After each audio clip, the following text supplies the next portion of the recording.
Hi everyone, welcome to our second webinar, about filters, filtering, everything you want to know or need to know about filters in a Kumalio dashboard. So that's what's going to do. Thanks for everyone for joining. Also, we had a lot of great positive feedback on our first webinar. So hope this one will also be enjoyable and that you would like it. Just a little summary what we're going to discuss. We're going to discuss the filter items within the dashboard editor. We're going to discuss linked filtering, a concept quite important and can be handy for everyone. And we're also going to discuss how filters can filter each other. So, but that more just in a sec. Let's get started.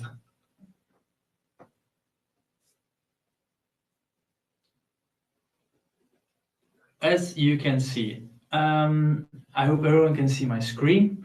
It's displaying a dashboard of Game of Thrones. No problems, there will be no spoilers because it's all data from up to season 7. So nothing to spoil here. Why I'm showing you this dashboard is because we have some interesting facts and things that we can learn about it. First of all, we have over here a search and select filter. A search and select filter that shows and that makes it possible to search for some people, but also quite important, as you can see, click on it and it will adjust. What's a search? A search and select box, so that's what it's called. This filter item, as you can see, will only choose one. So you do not have the multi-value possibility. You can set it up, but that's more on this later. What also could be very useful is when we look at, Jon Snow, quite important. You see that most memorial that if you see that this information only affects these objects, that means that when we go over here, from the most memorable death to your favorite characters on screen, and I select, in my case, Benjamin Stark, for example, you will see that it only applies on these on these objects. So that's important that you can manage which objects are affected by your filtering as such. That's the first one, so the search and select box. Second one, going to the next dashboard. This is an HR demo dashboard, so that we use just to show how someone who is working in HR can use it. We have here what we call a slicer. A slicer, why is it called a slicer? When you have more items, you can scroll through it, but as you can see, we only have 3. And you can click them on to activate them or to not activate them. Now we are looking at data only from big data analysis and social media experience. When I click it on again, the project management will also be included. Deselecting it and also possibilities to search within them are all options within these settings. Quite important or something to be aware of, that when you click on them, everything will change, as you can see, and this has an impact on everything. So you can choose also that it does not have an effect on the total hours, but within this dashboard, it affects everything. Here is another select box, another select and search that can be used to clarify which employee you are looking at. As you can see, with also below more in detail what we are talking about. So those 2 objects from the select and search box onto the slicer, are 2 of the 4 filter objects that we have within the Kumalio environment. Going to the last 2 of them, then I'm going to, as you can see, the dashboard editor.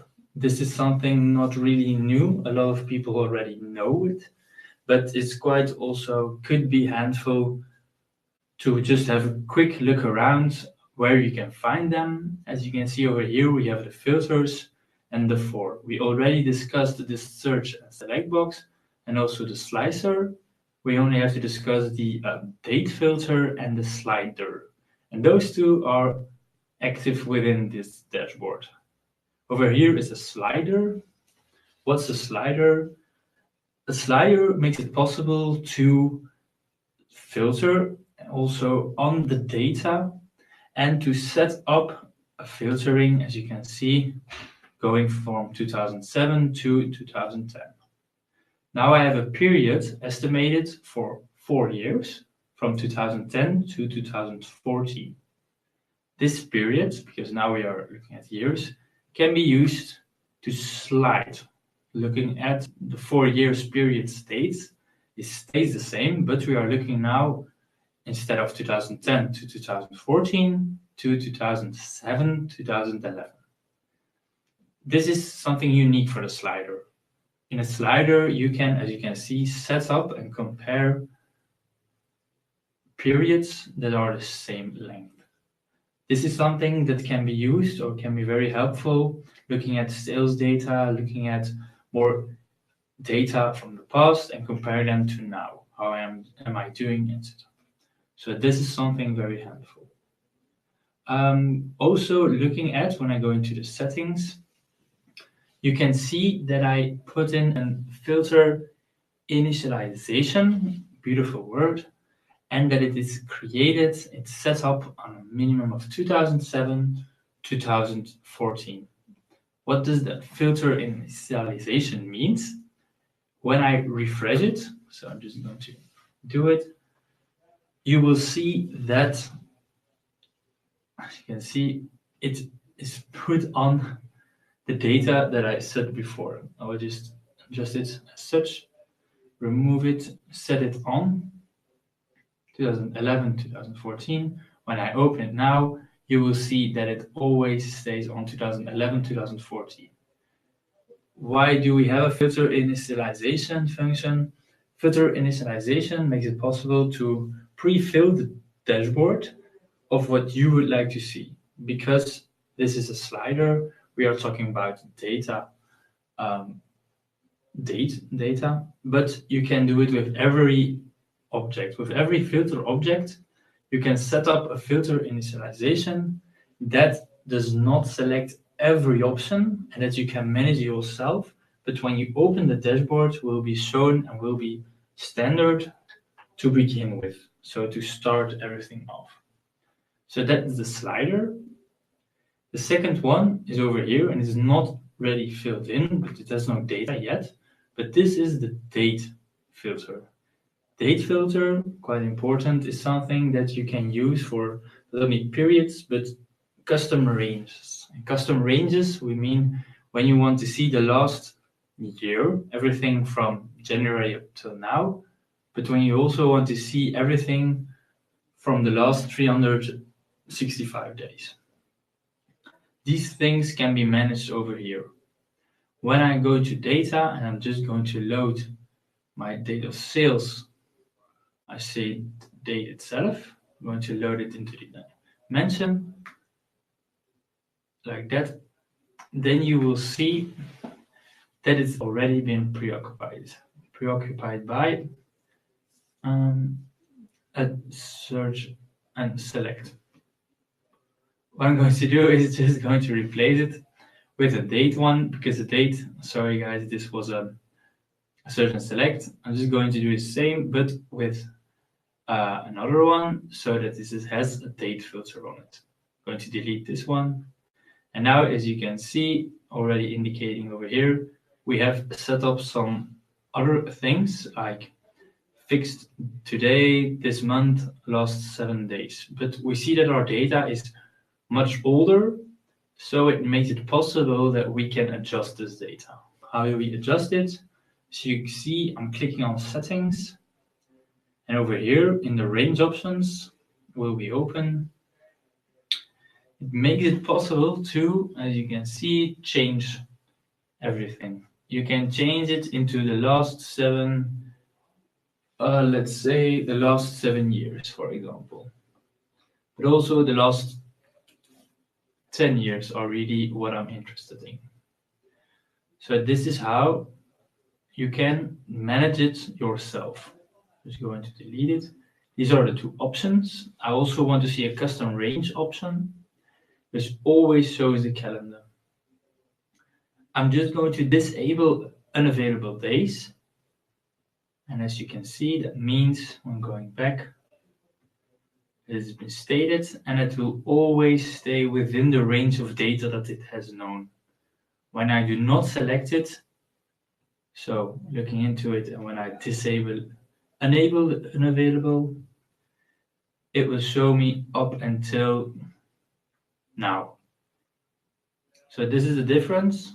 Those little details can be interesting, can be also of any help.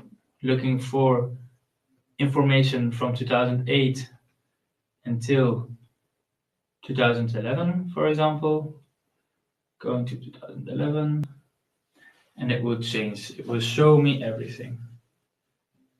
So what's going on, what's also important to see, as you can see that it affects, both of them are affecting the data that we are seeing right now, both the filters. But what if the option could be to filter a filter object so that everything I'm choosing here, if I'm choosing here for the last 10 years, that the slider will also be adjusted. These things are possible because we can choose which item will be affected by my choice. As you can see, all the items are activated except for the slider. When I click on it, I get a notification, and the notification just says it does not change the data itself. So clicking on OK, and from now on, if I'm going to last 10 years, as you can see, everything will be adjusted as well. So you can change, you can play with it, you can play around. Quite important, or can really be helpful.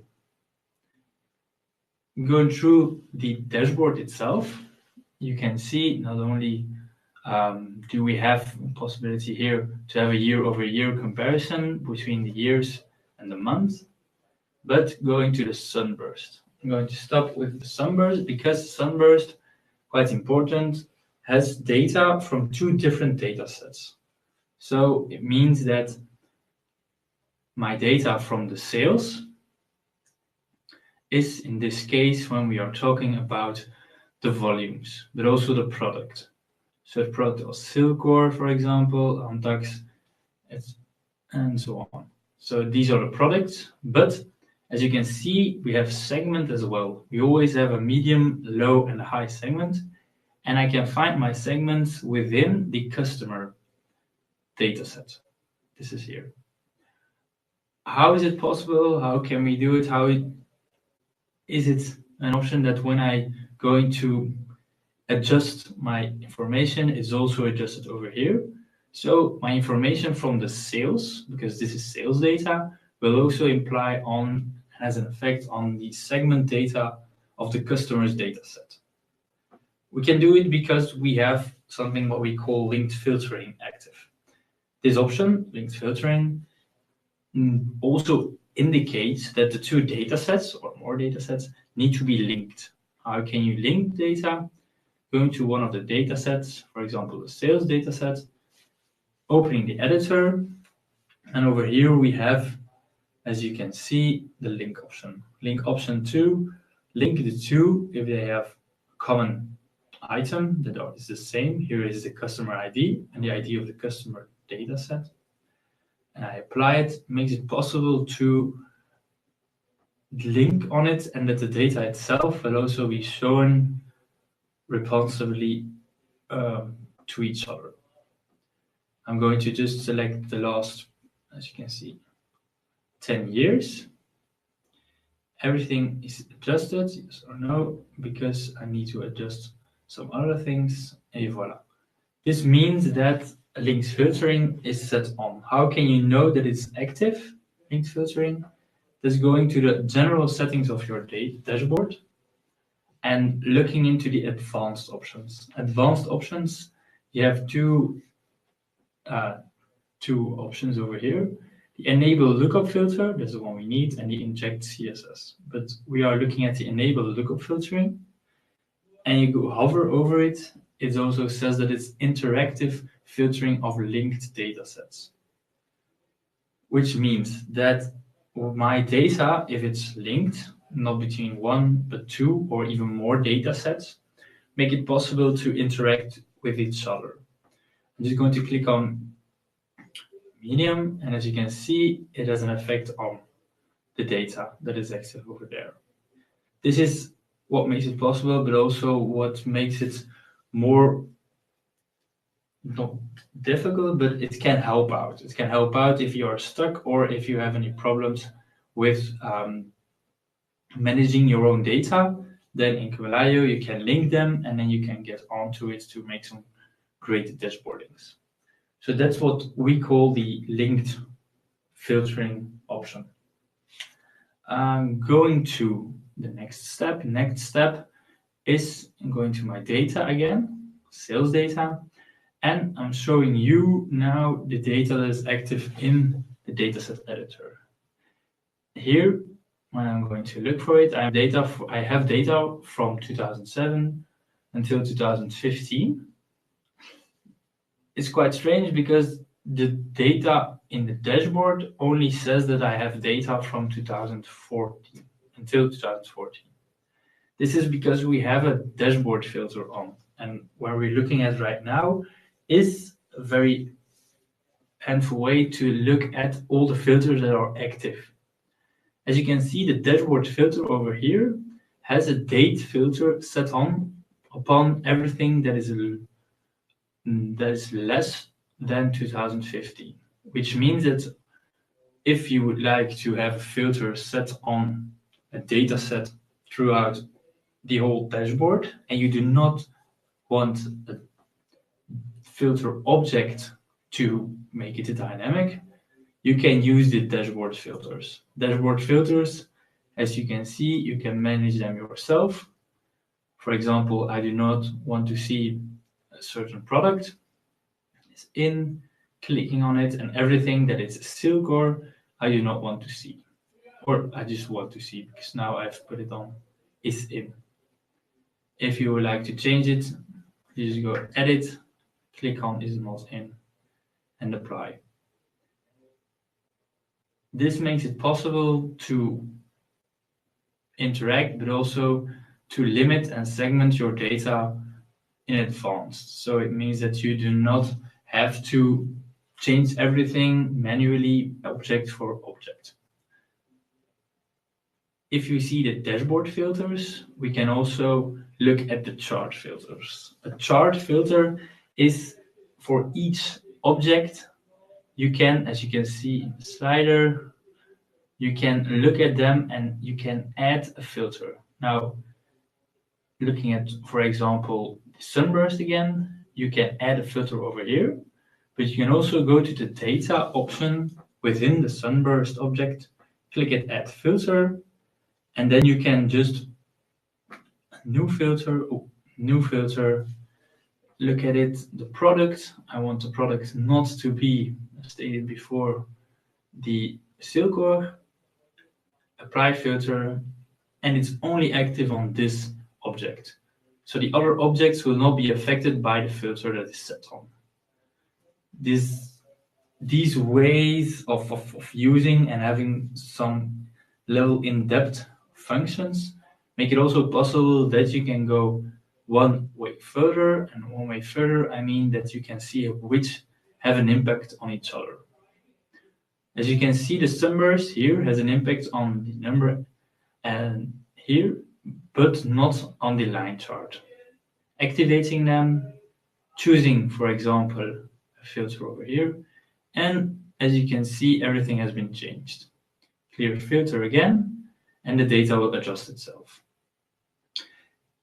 For each object, you can choose what do they have an effect on, yes or no.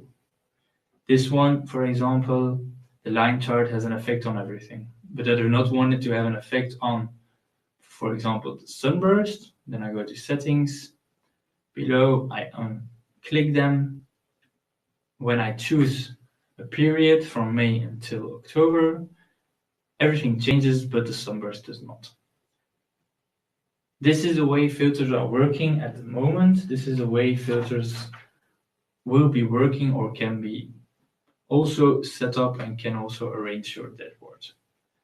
I think this was all the information that we had about filtering, about dashboard filtering. If you have any other questions regarding it, let us know, mail us, and we can always help you out.